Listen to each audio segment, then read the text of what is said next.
what's happening. I'll sure try. It's sad to talk about it. By the way, November 2nd is All Souls Day in the Catholic calendar when we pray for the faithful departed. And I have to admit, Steve, there's a lot of dying that's going on in parishes throughout the Archdiocese of New York. Today is the conclusion, although we're not done yet with the process, but it's a real important point in a process that's really been going on about 5 years in the Archdiocese and intensified in the last year and a half. Simply put, it's this, Steve.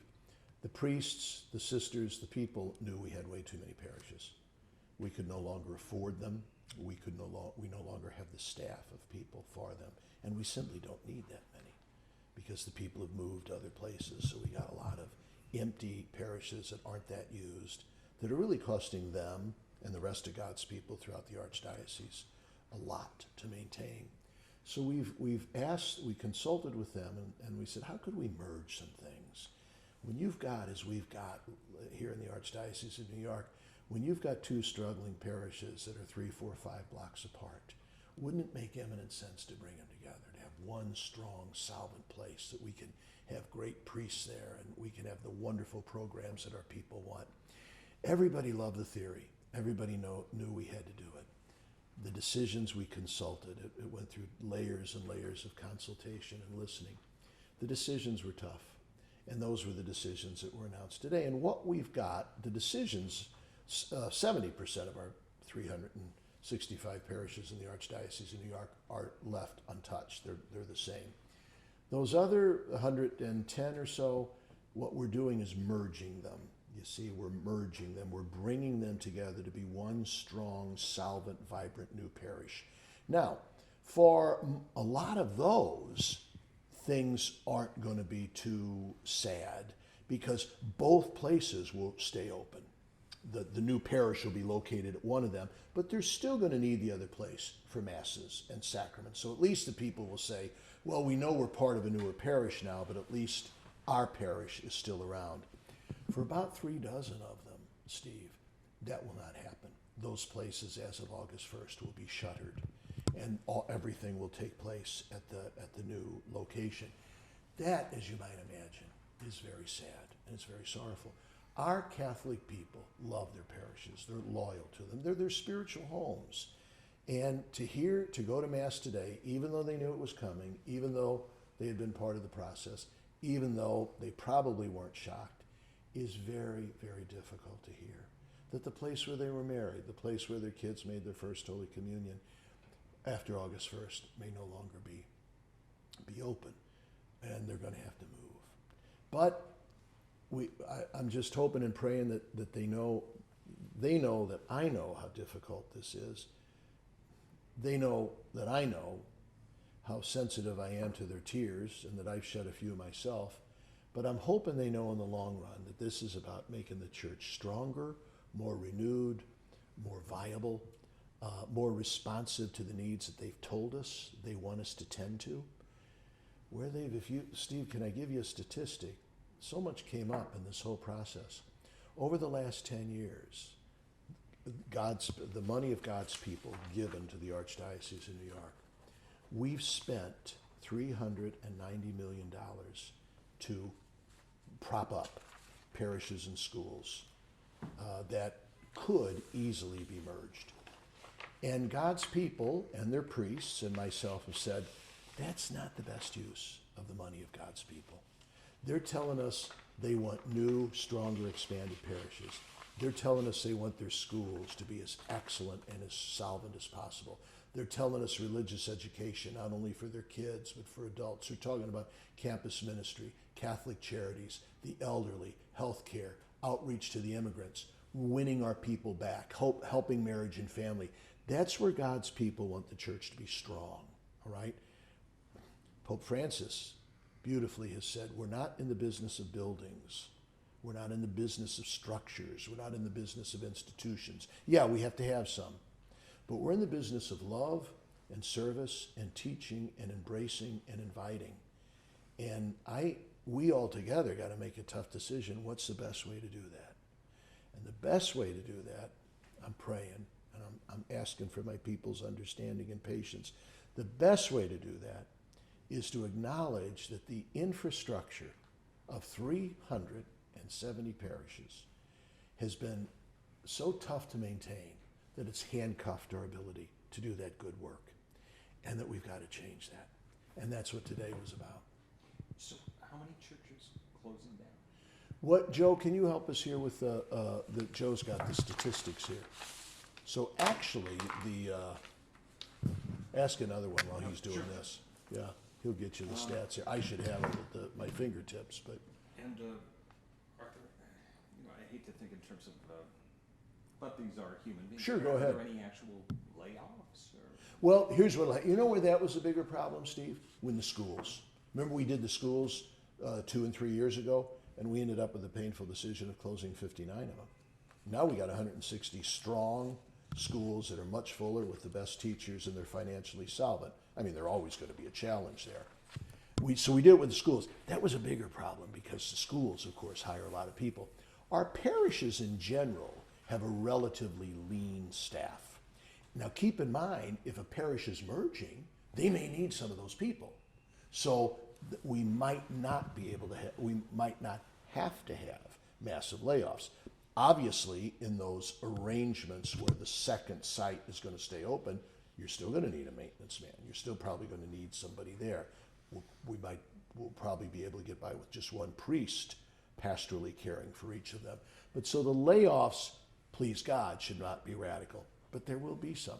Now, the good news is we got 9 months to do this. This doesn't take effect till August 1st. 9 months, women tell me, is a long time, and in a way, we're giving birth to something new and hopeful and alive. So, but the pain about it, there is no doubt about it at all. So number of closures. Number, let me, if you don't, all right, we got, so what do we got? We got 113 parishes that are involved. That's about 29 or 30% of the parishes in the Archdiocese of New York. Those are going to be 55 new parish communities, okay? Bustling, promising, hopeful, vibrant, much more solvent places. Only 31 of those will see, as of August 1st, will see the parish that they know and love no longer available on the weekly and Sunday basis. Does that help with the stats? Absolutely. Yeah, okay. Does that mean selling some of the buildings? Eventually, that's a whole other question, and that's, of course, we'd have to trust the parishioners and the people. They might say to us, you know what? We don't need that building anymore. And of course, if they decided to sell it, that's the parish's money. That's not mine. I'll be honest with you. Some people are saying, oh, Dolan's doing this because the diocese is strapped and he wants the money. That wouldn't be my money anyway. Okay, that belongs to the people. So if that happens, that could help. And can I give you a little example? We had one place, I don't want to give the names, but he's already said to me, the priest said, you know what? Now I've got 2 parishes that are going to be one. We're keeping both sites open. So he says the people are happy because they know they're playing. But he says, I'll no longer need the rectory at the second site because I'm the priest for both. I've already got a bid on that. If we sell that, I'll be able to have a significant endowment for the parish. I can make repairs. I can spruce up the place. I can pump some steroids into our programs. I can do some outreach to the community to win Catholics back. That's an example of what we'll be able to do. So we were just up to see Reverend Leah At Holy Agony? Holy Agony. Uh-huh. And he said that yesterday he got a phone call from somebody saying, listen, your church, is it for sale? We'd like to buy it. Yeah, we're getting already tons of those, and we're just saying, hey, that's way too soon. You know, that's way down the line. That, Steve, is a whole other process. And church law on that is very scrupulous. And so right now, we're not thinking in terms of that. Now, eventually we may have to, won't we? Because, I mean, it would be counterproductive if you have a lot of unused buildings that you still have to heat and maintain and insure and secure. That wouldn't be helpful. That's even a worse expense of money than what's plagued us up till now. So we will have to make some decisions. But we want to do that shrewdly. We want to do that in consultation with the people that are there, and especially in the new parishes. And we want to make sure that if something is sold, that the income from that would be used for for God's people, for the church, for the parishes there that will benefit from it. We did that with our schools, remember? Remember, Steve, if a parish closed its school and hooked up with another one, as a lot of them did in our new regional schools, that other parish now kind of had a windfall. For one, they didn't have to support their own school anymore.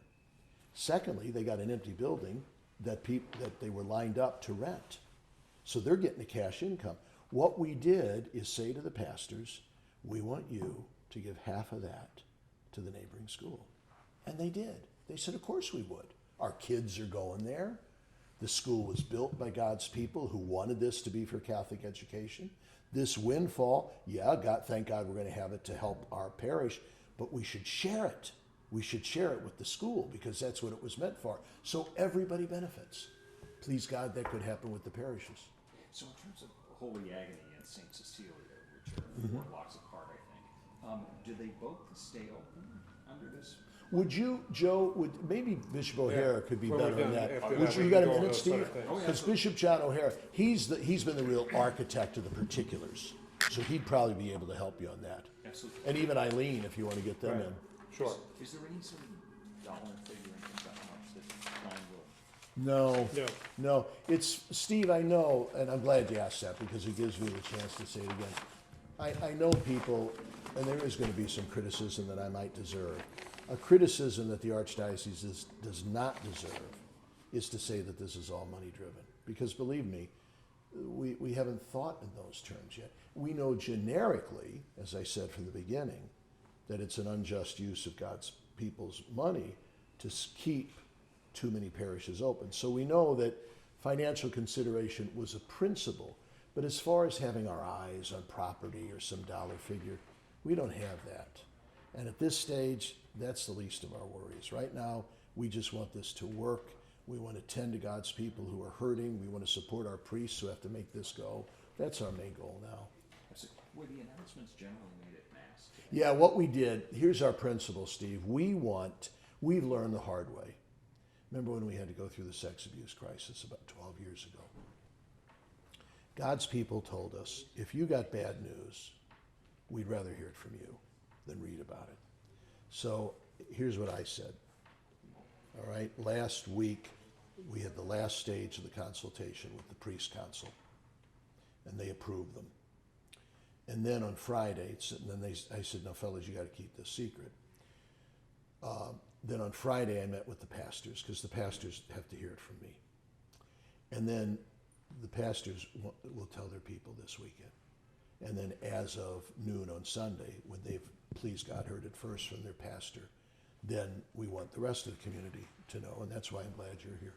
Absolutely, we appreciate it. Finally, what feedback are you getting? Well, so far, I'll tell you this. So far, I don't know the feedback to the announcements. I know I've talked to a couple of priests who've said, Cardinal, it's been a tough day. Our people are in tears, but they'll be supportive. We'll get through this with God's grace. I tell you what I heard ahead of time, Steve. In the last 5 years that we've been talking about this, I've heard overwhelmingly from God's people, priests, people, sisters. They've said, Cardinal Dolan, we know we have to close some parishes. We can't keep living like this. This is no longer the 1930s and 1940s. Things have changed. Our people have moved, all right? We know. So please, please, please get serious. Ask our advice. Make tough decisions. Don't back down. Do it unanimously. But then the second thing they'll all say, but please don't close mine. So now I say that. I know that sounds funny, but it's very sincere. And the people will smile when they say it. And so what we have today is generically, theoretically, in principle, God's people are saying, we know this had to happen. We know our opinions were sought. We knew tough decisions were coming.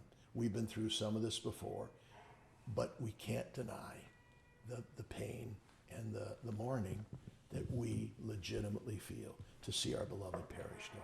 I think Ken's just going to take